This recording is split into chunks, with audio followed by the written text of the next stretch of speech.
Welcome to Season 2, Episode 31 of our monologue series. Today's topic is limerence. What is it and how we can let it go? You know how there is someone you cannot stop thinking about. You pick up your phone just to see if they picked up theirs. There's a warmth in your chest every time you think about them, and it follows you all day long. You replay the last thing they said to you, and you rehearse the next thing you're going to say to them. And the whole afternoon disappears into a movie that only plays inside your head. But here's the bigger problem. The one almost nobody names. That feeling is older than the person it's pointed at. And most of the charge was there long before they ever showed up in your life. And you and I both know what it is to want someone to want you that badly. So imagine just for a moment that the pull is not really about them at all. Imagine it is a memory reaching for something it never got fulfilled, because that is what it is. And a memory is not a life sentence. Please stay with me for the next few minutes, and I'll show you what this actually is and how you can let it go. There's a word for it, and most people have never heard it. I certainly hadn't. The word is limerence. A psychologist named Dorothy Tenoff coined it back in 1979. It's a long time ago. Most of you weren't even born. She was interviewing hundreds of people about being in love, and she found the textbooks had no word for the state they were describing. Intrusive thinking about one person, an aching longing for them to feel the same. Your whole mood rising and falling on the smallest sign from that person. And she called that person the limerent object, because the state has almost nothing to do with who they really are. Now you might be thinking, and it'd be good to think about this, that just sounds like a crush. And you're half right. The difference is the gravity of it, the way it takes over you. Limerence is when you are more attached to the idea of the person in your head than to the actual person in front of you. It's protecting the fantasy version over the real one. It is getting quietly annoyed at the real person for not saying the line the imagined one would have said. And here's the part that stops people absolutely cold. If you did not get enough safety and attention early in life, it's possible, really, really possible, that most of the romantic feeling you have ever had was limerence. Not because something is wrong with you, please. Because the fantasy is easier to run, and nobody ever showed you the difference. So let me show you the difference. And let me start in the body. Real attraction is grounded and present. It needs a nervous system calm enough to actually feel it, because desire only comes online once your body decides it's safe to feel it. Limerence is the opposite. It is heady and racing and anxious. It's the feeling that makes you want to send 25 texts in a row with smiley faces and hearts. And that's not desire. That is a threat system in fight or flight or fawn, wearing desire as a costume. Think back for a moment, further than this person, further than the fantasy. Think about the first grown-up outside your home who made you feel like the center of someone's world. Maybe a teacher who lit up when you walked in the room. Maybe a friend's mother whose kitchen felt safer than your own house. Or maybe a babysitter who actually listened to you. For a lot of us, one of those small moments, 20 minutes of being truly seen, truly heard, truly experienced, became something we never forgot. You can be decades older and still feel the exact warmth of leaning into that person on that day. And here's what was really happening. A child who is not the center of anyone's world in a good enough way goes looking for a home in other people. And that search does not switch off when you grow up. It just changes targets.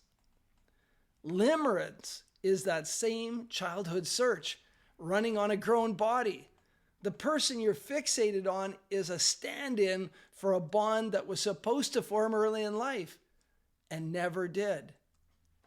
On the most useful estimates, 80 to 90% of the charge is old. Maybe 10% of it is the actual person in front of you, which quietly rewrites the sentence you've been telling yourself. Not this person completes me, but I have an old attachment reaching for completion, and I happen to like the way this person carries themselves. And this is where the shame can come off, and it should. The pull is not proof that you're obsessed. An old part of you is searching, desperately searching. It's not proof that you are needy. A part of you is still reaching for a bond it never got, and it had a right to have it. And it's certainly not proof that you're broken. You adapted the way any child adapts to a home without enough safety in it. So what is actually driving all of this is not a character flaw. It's a memory, an affective memory. A memory is the one thing here that can actually be changed. Now, you have probably already tried the usual advice. Try noticing when you're doing it.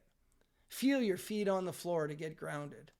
Only appreciate the person for what's really happened, not the story you built on top of it.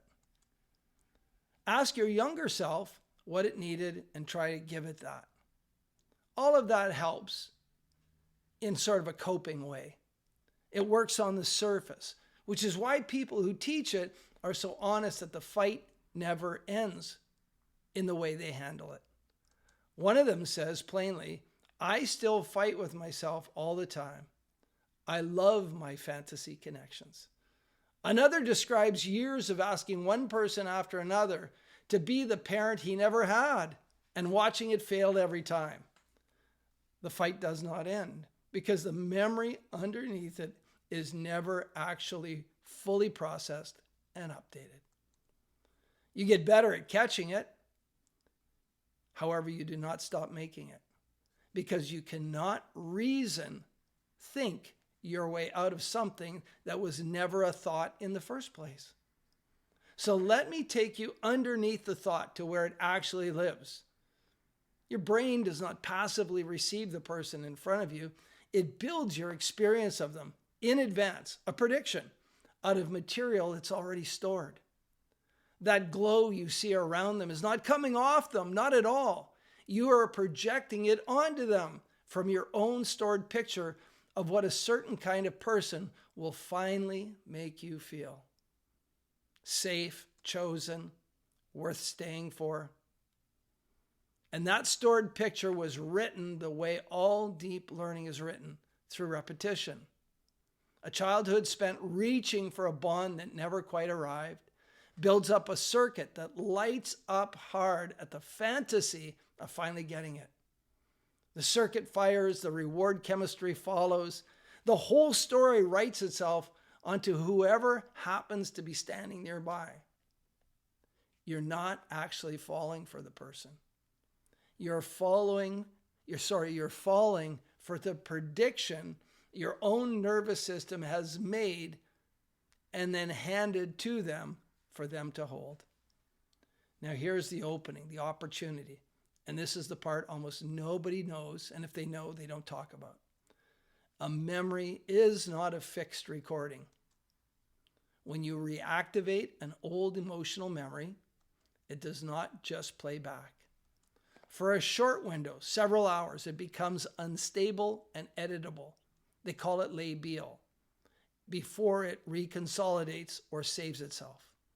In 2000, Karim Nader and Joseph Ledoux showed this at a level of a single cell. Now, a retrieved memory has to be written back to the disk it came from. And whatever is true during that short window is what gets saved. So think back to that experiment I mentioned, moving an inner picture and feeling the whole thing shift. That was the window opened by accident and used by instinct. The picture was reactivated, its position and size and distance were changed, and the feeling moved with it.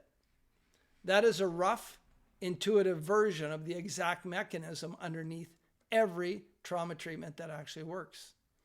And it has a name. When you hold a affective charge memory in mind and load your working memory with a demanding visual and spatial task at the same time, the image changes in its submodality form. It may move from light to dark, or color to black and white, or from near to far away. And that is the edit that's done. The two cannot fully occupy the same workspace. This visual spatial tasking, and at its core of the work I train, affective memory resolution. So here is what letting go of limerence actually is experienced like. It's not catching the fantasy for the 10,000th time and wrestling with it. It's bringing that old attachment memory into full recall, holding it in that brief editable window, and updating the encoding itself so the version that saves no longer carries the latent charge. You're not managing the pull anymore.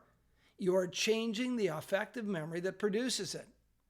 And when that old picture stops firing on cue, the search underneath it quietly stands down. For a lot of people, that is the first time real connection is even possible, because the space it needs is finally empty. So notice what is coming up for you right now as I describe this.